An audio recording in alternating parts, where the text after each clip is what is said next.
Oi, pessoal, tudo bem? Bem-vindos à nossa análise de hoje. A gente tem uma missão que é quase de tradução, sabe? Tradução, boa palavra. É.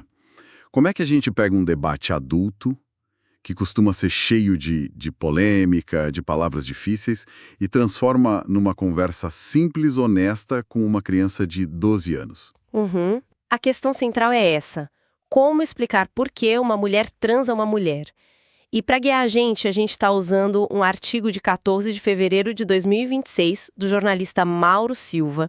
O título já é ótimo: Respeito não tem mais. E o que eu achei mais interessante nesse artigo é que ele foge do óbvio. Ele não começa a discussão pela biologia ou por teorias de gênero super complexas. Não, a estratégia é outra. É outra. Ele conecta essa pergunta com umas coisas bem maiores e, ao mesmo tempo, muito mais fáceis de entender, como o que realmente significa cidadania. Ele fala do ECA, o Estatuto da Criança e do Adolescente, da ideia de dignidade. Ele constrói a base num terreno que todo mundo, até uma criança, consegue pisar. Essa conexão com cidadania é muito boa. Porque geralmente a gente não pensa nisso, né? Cidadania parece algo sobre votar, sobre ter documentos. Exato. Mas o autor leva para um lugar muito mais pessoal, que é o direito de existir sem ser humilhado.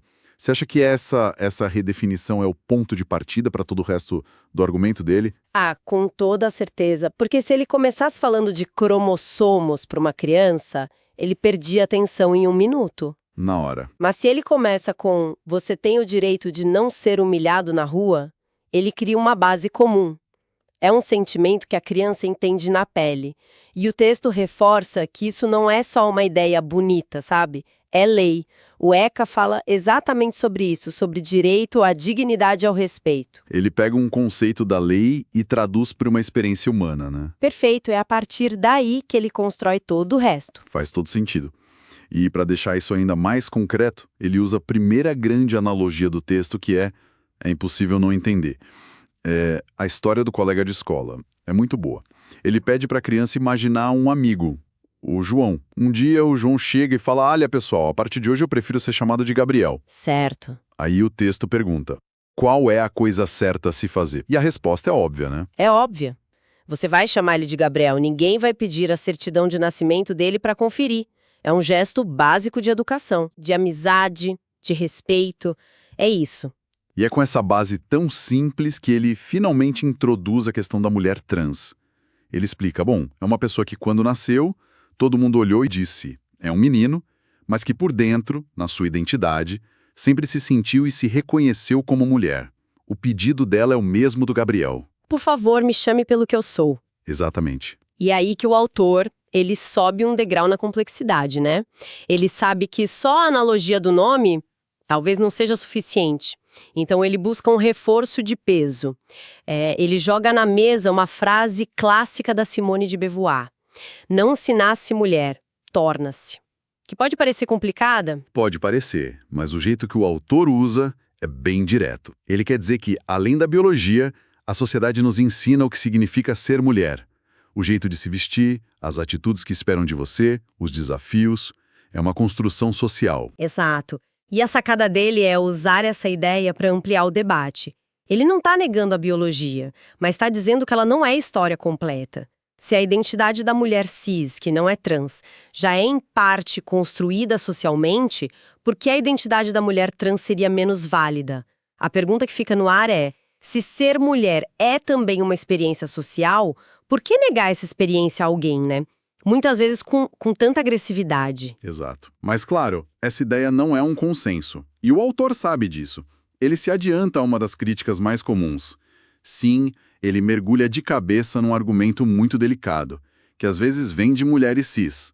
O argumento é mais ou menos esse: uma mulher trans não é mulher de verdade porque ela não sofreu o que eu sofri desde criança só por ser menina. É a ideia de que o sofrimento seria uma espécie de credencial. Isso, uma credencial de identidade. E a resposta do autor para isso é uma frase que, para mim, é o coração do texto dele. É quase um slogan: sofrimento não é documento. É muito forte, né? Desconstrói na hora. Totalmente. porque acaba com essa ideia de que existe uma carteirinha de sofrimento para validar alguém. E ele não deixa essa frase solta, ele desenvolve, ele diz, ok, vamos levar esse argumento a sério por um instante. Se sofrimento definisse quem é mulher, a gente teria um problema. Um problemão, e ele lista. Uma mulher negra, que além do machismo enfrenta o racismo, sofre de um jeito diferente e muitas vezes mais intenso que uma mulher branca. Uma mulher pobre está muito mais exposta à violência. Uma mulher com deficiência. Uma mulher lésbica. Onde ele quer chegar é que, se o critério fosse o tipo de sofrimento, a gente teria que criar níveis, né? Ah, você é mulher nível 1, ela é nível 2. É uma lógica absurda, cruel. Competição de dor. E ninguém quer isso. A conclusão dele é que a experiência de ser mulher é diversa demais para ser medida por uma única régua. Exatamente. E depois de desmontar esse argumento, ele vira o jogo, ele vira a mesa. Ele diz, e aliás, quem foi que disse que mulheres trans não sofrem e muito? Desde a infância. O sofrimento delas é diferente, mas não é menor. E ele dá exemplos muito palpáveis, né? Muito. É a criança chamada de esquisita, que apanha por ter um jeito mais delicado, que é ridicularizada, é o jovem expulso de casa pelos pais, é viver com medo constante de ser descoberto. Isso não é sofrimento. E na vida adulta, essa dor só continua. O texto fala da dificuldade de conseguir emprego, da humilhação, da violência e do dado terrível de que o Brasil é um dos países que mais matam pessoas trans no mundo. Então, a ideia de que elas não sofreram simplesmente não para de pé. É nesse ponto que ele usa outra analogia que eu achei genial, a do videogame. Ele diz que, por causa do machismo, as mulheres cis já jogam o jogo da vida no modo difícil. É uma batalha constante. Já é. As mulheres trans, no entanto, jogam no modo muito difícil, ou expert, porque elas enfrentam o machismo e a transfobia. Essa analogia do videogame é ótima porque ela muda o foco, né? Não é sobre quem sofre mais, que é uma discussão que não leva a lugar nenhum. Não mesmo. É sobre reconhecer que existem camadas diferentes de dificuldade. E o ponto do autor é que ninguém deveria ter que jogar a vida no modo impossível, só por ser quem é. E ele também desconstrói aquela ideia do suposto privilégio de ter sido visto como homem. O texto questiona: que privilégio é esse? De passar a infância se sentindo um estranho no próprio corpo, de esconder quem você é, viver com medo. Isso. A resposta que o artigo dá é clara. Isso não é privilégio. Isso é dor. Ok, então a gente já entendeu a base filosófica e os argumentos. Agora vamos para a parte prática. O como fazer. Como o autor sugere que essa conversa aconteça de fato com a criança? Ele volta para a simplicidade e para a empatia. A sugestão é fazer perguntas diretas que conectem a situação com os sentimentos da própria criança. Tipo, Filho, você gostaria que alguém te chamasse todo dia por um apelido que você odeia? Ou como você se sentiria se insistissem em te tratar de um jeito que te humilha? a resposta vai ser sempre não, eu não ia gostar. E essa é a porta de entrada. Exatamente, quando a criança diz não, ela está acessando o próprio sentimento de dignidade. A partir daí, a explicação fica simples.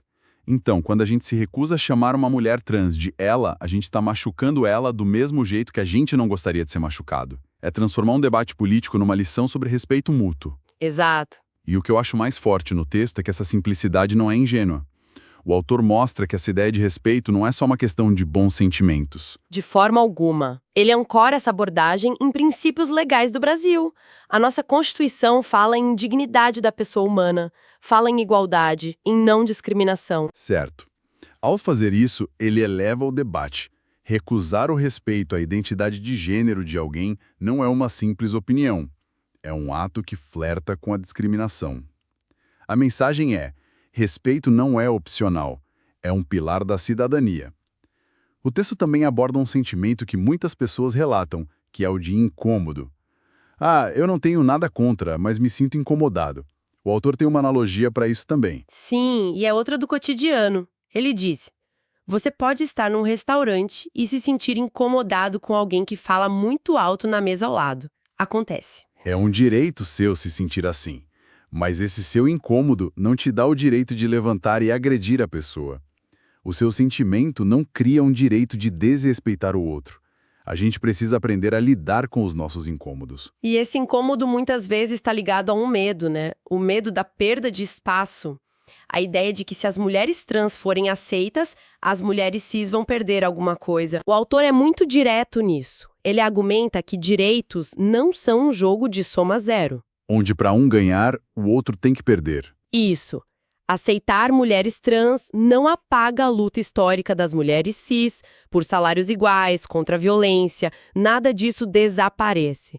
Pelo contrário, a visão do texto é que a luta se torna maior, mais inclusiva e, portanto, mais forte. Tem uma citação ótima no artigo sobre isso. Bem, uma pessoa ganhar dignidade não tira a dignidade de outra. É isso.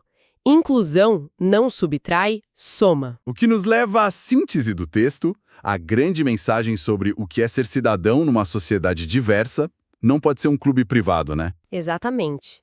Cidadania de verdade é para todos, não só para quem a gente gosta ou entende completamente. E ele usa uma metáfora final para definir o que é ser mulher. Não é um clube com porteiro que decide quem entra. É uma realidade social, histórica, humana, complexa e diversa. E o texto termina com um conselho bem prático. E se a criança, depois de tudo, perguntar: tá, entendi, mas então por que tem tanto adulto que não respeita as mulheres trans? A resposta que o autor sugere é de uma honestidade brutal. Simples. Porque tem gente que aprendeu preconceito. Direto assim. Direto assim. E preconceito é isso. É achar que o outro, por ser diferente, não merece o mesmo respeito que você. É se colocar num lugar de superioridade. É uma resposta que não precisa de teoria, só de verdade. É uma ideia que te força a parar e pensar.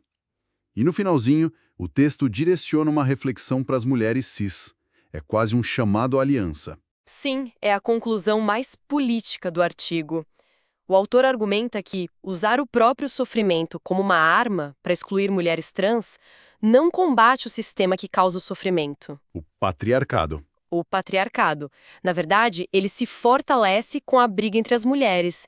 É a lógica do dividir para conquistar. A ideia, então, é que a energia gasta em policiar as fronteiras de quem é mulher de verdade. Essa energia podia estar sendo usada para lutar contra o problema real que afeta todas, que é o machismo. Ele propõe uma trégua para focar no inimigo comum. É uma mudança de perspectiva. Total. A frase final do texto é poderosa. Diz que o machismo não é derrotado quando as mulheres disputam entre si para ver quem é a mulher mais autêntica. O machismo começa a ser derrotado quando as mulheres, todas elas, em toda a sua diversidade, se reconhecem como aliadas na mesma luta. Então, se a gente pudesse resumir a estratégia do autor, seria: traduzam um direito e um sentimento que a criança já conhece.